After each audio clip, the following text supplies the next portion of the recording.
this thing a name and just in the usual, we won't call it f of x, just call it y. Okay, now we're trying to find a way without calculus to find the location and the value. That is, we're trying to find, let's call it, shall we call it x sub 1 would be the location, and then y sub 1 would have the property that it is less than or equal to y. And I'll write the universal quantifier here for all y. Okay, I think everybody knows that, but just to be sure, that's exactly what we're looking for. We're looking for this point such that the y coordinate is less than or equal to all the other y's.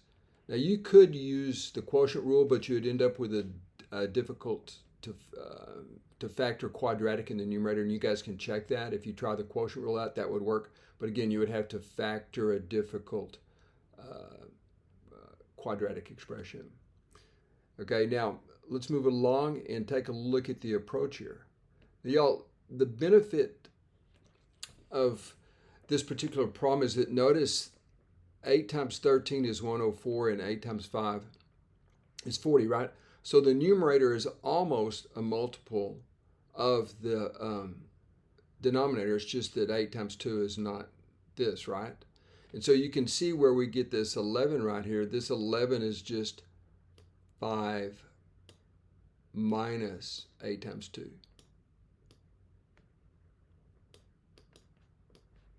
5 minus 8 times 2 is equal to negative 11. Okay, so that's what happened. Everything else cancels out, and so you're left with negative 11 as a remainder here. Now this turns out to be useful because what we can do is if we minimize this bottom part, and I wrote it right here, if we minimize this bottom part, that makes this entire quotient as big as it can be. So you're subtracting a big number from 8, which would create the smallest possible y value, okay? And that's what I'm trying to say right here. Now, it takes a moment or two to convince yourself that's true, but if you minimize this piece right here, 13x squared plus 5x, that makes this part as big as it could be, so you're subtracting a bigger number from 8. Remember, the whole thing is just equal to 8 minus this. And you could do this by long division, folks, but it's easy to see that this has to be the answer based on the multiple of 8 idea I mentioned, okay? So first of all, our task now will be to minimize this. We want to minimize this and substitute whatever we get back in right here. That's the main idea, okay? So I went through all this complete the square business. Won't spend much time on this. It's a little bit harder. You have to factor 13 out. And notice the idea behind complete the square is to take 1/2 of the coefficient of the linear term, so that would be 1/2 times. And some people struggle with this. I remember when I first saw this, you're so used to working with integers, but if you multiply 1/2 times 5 over 13, you get 5 over 26 right here, right? Okay, so that's the standard ploy. It's just that we're dealing with fractions here. Now, quite a bit of arithmetic went on right here, folks, and I'll let you just trust me on that, or you can check to see if I made a mistake. But notice that when x is equal to minus 5 over 26, okay, when x is equal to minus 5 over 26, and that's part of our answer already, okay, and if you want to, I'll call it x sub 1 because that's what I called it earlier, okay. This entire part, this entire piece, and again, I'll simplify this. When you substitute minus 5 over 26, it's not too hard to see that you get 79 over 52. Again, I've decided not to go through every last step of the arithmetic, but part of it's based on the fact that this part is just 0, right?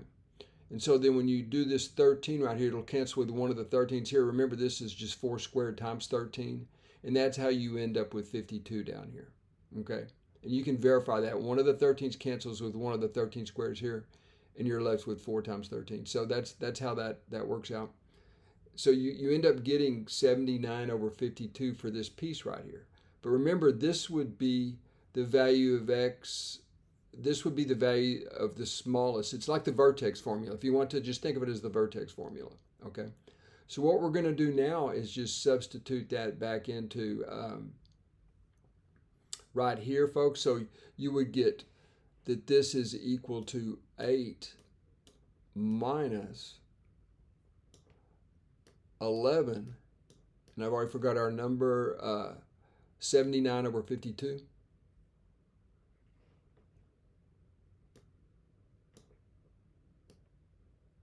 So we have what they might call a complex fraction. Let me make this bar a little bit bigger.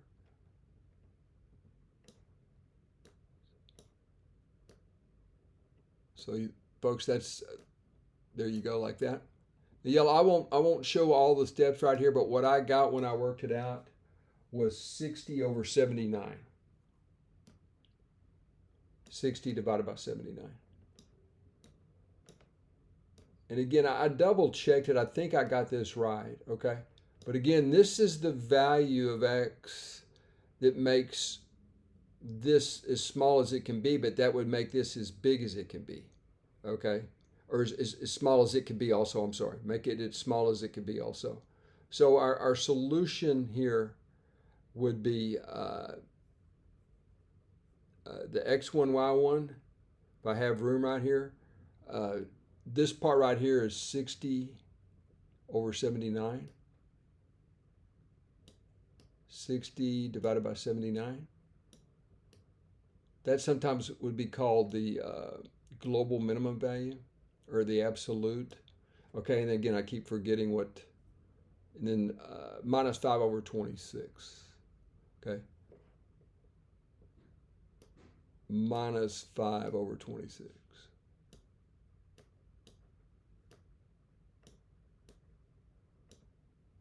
Now, y'all, this would be the location, okay?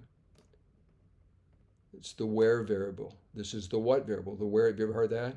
This is the where variable. This is the what variable. So we get, this is our solution right here. Let me see if I can get that circle. There we go, folks. This is the local minimum value. It never can be any smaller than that. And also, y'all, if you'll notice here, the limit of this expression, the limit is x approaches infinity of y is equal to, this is a famous sort of thing in idea in calculus, 1/4 over 13, which is 8. Okay, because you can divide through by x squared and you'll see why this, divide everything inside by x squared and you'll see why this is 8.